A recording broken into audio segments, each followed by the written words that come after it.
बोलो सतगुरुदेव की जय। बंदी छोड़ कबीर परमेश्वर जी की जय। बंदी छोड़ गरीबदास जी महाराज जी की जय। स्वामी रामदेवानंद जी गुरु महाराज जी की जय।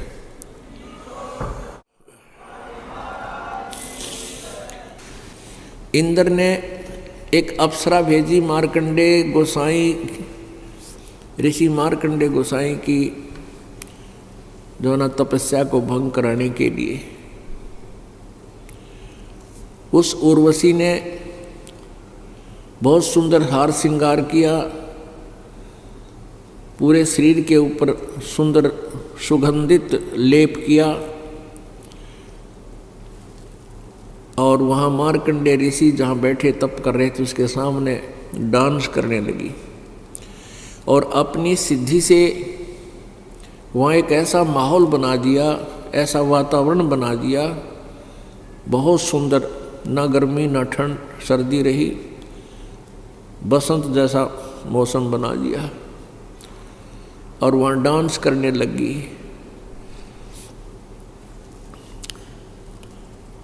जब मार्कंडे ऋषि ने कोई गतिविधि नहीं की, उसको आकर्षित नहीं हुआ तो निवस्त्र होगी वह बिल्कुल। तो मार्कंडे ऋषि ने कहा कि हे बेटी, हे माई, हे बहन, यहाँ किस कारण आई, अपना उद्देश्य बता। तब उर्वशी ने शर्मिंदा होकर के कपड़े पहने और कहा कि हे मार्कंडे गोसाई, आपकी समाधि, आपकी ध्यान, आपकी समाधि कौन से लोक में रहती है मैं नहीं समझ सकी। मेरे इस स्वरूप को देखकर ये बनखंड में जितने भी तपस्वी थे सभी का जो है तप खंड हो गया मेरे देखने मात्र से। और आपने ऐसी कहाँ समाधि लगा रखी थी। समाधि मीन मेडिटेशन, मेडिटेशन हिंदी में ध्यान कहते हैं, कि आपका ध्यान कहाँ गया हुआ था, आंखें खुली हुई थी। मार्कंडे ऋषि ने कहा कि आपसे कोई सुंदर हो उसको भेज। और मेरी जहाँ समाधि थी, समाधि क्या होती है, जैसे एक दूरबीन होती है सूक्ष्मदर्शी, वो दूरबीन की रेंज होती है। ये भक्ति की शक्ति से हमारे अंतःकरण में वो व्यवस्थित हो जाती है। जितनी भक्ति करते हैं उतनी ही हमारी समाधि की रेंज बढ़ती चली जाती है। तो समाधि में जैसे आंखें यहाँ खोलो या बंद रखें, ध्यान हमारा कहीं और पहुँच जाता है। जैसे हम कहीं गए हों, कभी देखा हो कोई स्थान, हम यहाँ बैठे हैं, आंखें खुली हैं, हमारा ध्यान वहाँ पहुँच जाता है, उस गांव में, नगर में, रिश्तेदारी में और उन मकानों में घूम आता है, कहाँ बैठा था, किससे बातें की थी, ऐसे ये ध्यान है। तो ये तो एक वैसे ध्यान है, मन घूम आया। एक ऐसी स्थिति होती है कि यहाँ बैठा ऊपर के लोगों को या दूर देश में यहाँ पर भी वो देख सकता है कौन व्यक्ति कहाँ बैठा है, और ऐसे यहाँ बैठा उसकी आत्मा, वो समाधि बोलते हैं, वहाँ पहुँच जाती है। तो उसने बताया कि मेरी समाधि में जहाँ मेरा ध्यान गया हुआ था, जहाँ मैं नाच देख रहा था। अपने आत्माओं, एक कंसेप्ट को क्लियर करने के लिए बहुत सी जो ना आपको ज्ञान बताने पड़ेंगे, बहुत सी जो है प्रमाण देने पड़ेंगे। अब समाधि कैसे लाई जा सकती है? समाधि के लिए जैसे समाधि लगा कर कहते हैं ना, भजन करे और कई वर्षों तक बैठा रहा, कई घंटे बैठा रहता है, तो उसमें ऐसा ही होता है। हमारे शरीर में ये कमल बने हुए हैं और अभ्यास हठ योग से करते करते कोई चैनल उसकी पिछली पुण्य कमाई से कोई चैनल ऑन हो गया, यानी कोई कमल खुल गया, उसमें वो आत्मा उसका प्रवेश कर गया। शरीर यहीं पर है, वो अपने ही शरीर में अंदर से ही उस टीवी पर देखता देखता अंदर घुस जाता है और उस कमल में, यानी जैसे गणेश जी के कमल में, मूल कमल में प्रवेश हो गया, उसके लोक में समाधि पहुंच गई ऑटोमेटिकली। और वहाँ जो हो रहे हैं नाच गाने, कोई भी क्रिया, किसी प्रकार का कोई राज का पाठ का कोई व्यवस्था, गण हैं वह बैठे हैं बातें कर रहे हैं, कोई कहीं कुछ हो रहा है, कहीं कुछ हो रहा है, जैसे इस लोक में चल रहा है, ऐसे वो देखता रहता है।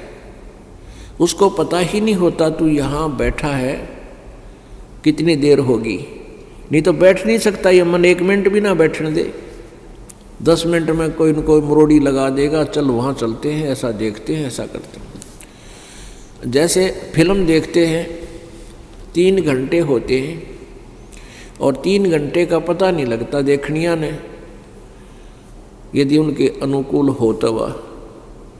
तो इसी प्रकार ये अंदर एक फिल्म देखते रहते हैं और इस कारण से ये काफ़ी वर्षों तक न्यों बैठा करते, और उस बैठे रहने से इनको तप बन जाता है, और कभी याद आ जाता है तो ये मंत्र का जाप भी करते हैं। इन दोनों का मिला जुला जो संयोग है इनको स्वर्ग में प्राप्त होता है। जिसने ज़्यादा समाधि मेडिटेशन यानी हठ योग किया, तप किया, तो उसको इंद्र बना दिया जाता है, स्वर्ग का राजा भी बन जाता है। ओम नाम का जाप साथ में ये हठ योग करने वाले पहले ब्रह्मलोक में जाते हैं और ब्रह्मलोक के बाद फिर ये पृथ्वी पर राज्य प्राप्त करते हैं और उसके बाद 84 लाख योनियों में धक्के खाते हैं। तो मार्कंडेय ऋषि कह रहा कि मेरी समाधि जहाँ पर थी, अर्थात मैं जहाँ नाच गाने देख रहा था ब्रह्मलोक में, वहाँ नाचने वाली अप्सराओं की तेरे जैसी तो वहाँ 7 नौकरानी थी, 7, उनके पैर धोने वाली। तो मैं तो उनके डांस देख रहा था, और तेरे ते कोई सुंदर और हो उसने भेज। तो वो कहती है कि मैं इंद्र की रानी मैं ही हूँ, पटरानी, इंद्र की पटरानी मैं ही हूँ, और आप एक बार स्वर्ग लोक में, इंद्र लोक में चलो, नहीं तो मुझे दुहागन करेंगे, मुझे धिक्कारेंगे मेरी, आप एक बार वहाँ चलो, मेरी बेइज्जती हो जाएगी कि तू हार का आएगी। मार्कंडेय ऋषि ने कहा कि इंद्र की मृत्यु होगी तब तू क्या करेगी? उर्वशी ने कहा कि मैं ऐसे ऐसे 14 इंद्रों को वरूंगी। अब पुण्यात्मा इस काल के जाल से परिचित हो अच्छी तरह। वो पुण्यात्मा जो वहाँ पटरानी बनी है स्वर्ग के राजा की, उस पुण्यात्मा ने कितने साधना की, यहाँ की कितने जबरदस्त साधना की होगी, कितनी लंबी आयु प्राप्त की। कहती है 14 इंद्र वरूंगी मैं और फिर मरूंगी। एक इंद्र का शासनकाल 72 चतुर्युगी 72। ये जो चतुर्युगी किसे कहते हैं? सतयुग, त्रेता, द्वापर, कलयुग, इन चारों युगों का जो पीरियड है इसको चतुर्युगी कहते हैं। ये कितना होता है? 43,20,000 वर्ष। एक चतुर्युग 43,20,000 वर्ष का, और एक इंद्र का शासनकाल 72 चतुर्युग 72। और वो कहती कि मैं ऐसे ऐसे जो 72 चतुर्युग तक राज करेंगे, फिर ये इंद्र तो मर जाएगा जो वर्तमान में है, ये तो गधे की योनि में जाएगा। उसके बाद दूसरा जिसने तप कर रखा है वो रिजर्व है, उसको फिर बैठा दिया जाएगा, वेटिंग लिस्ट में है वो इंद्र का स्वर्ग का राजा इंद्र बन जाएगा, इंद्र की पदवी पावेगा। फिर 72 चौकड़ी युग पूरा करके वो भी मर जाएगा। ऐसे 14 इंद्र मरेंगे, अपना शासनकाल पूरा करेंगे, तब तक मैं प्रत्येक इंद्र के साथ उस स्वर्ग में आनंद लेती रहूंगी, उनकी पत्नी बनी रहूंगी। अब पुण्यात्माओं, परमात्मा ने इस बात का निर्णय दिया है। मार्कंडेय ऋषि की कथा के माध्यम से कि मार्कंडेय ऋषि ने पूछा कि मुझे तू उस स्वर्ग लोक में किस लिए ले जावा थी, इंद्र के लोक में। इंद्र की पटरानी ने कहा कि मैं अपनी इज्जत रखने के लिए, ये नहीं तो मुझे मेरी मजाक करेंगे और कहेंगे तू हार के आगी, मेरी बेइज्जती हो जाएगी। मार्कंडेय ऋषि ने पूछा कि 14 इंद्र करेगी, वो 14 भी मरेंगे,